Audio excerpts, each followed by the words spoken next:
Hello everyone, in this video I am going to show you how to reopen Snapchats already viewed.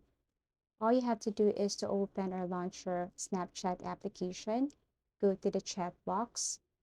Now all you have to do here is to tap that specific Snapchat that you wanted to view. For example, I am going to open this new snap from a friend. So I'll just tap his name or tap this new snap.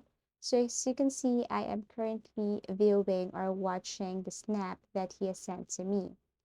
And the question is, how am I going to reopen Snapchats already viewed?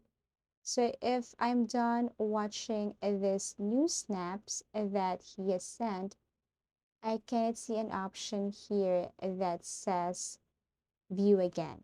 Okay, so what are you going to do now is to go back to your chat box.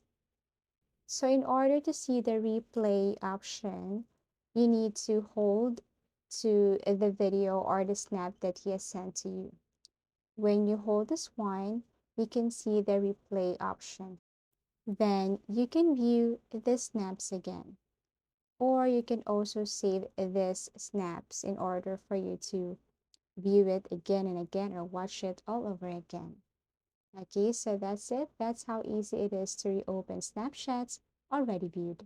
You can go back to your chat box and do this method to reopen Snapchats already viewed sent by your friend. Thank you for watching and see you again in our next video tutorials.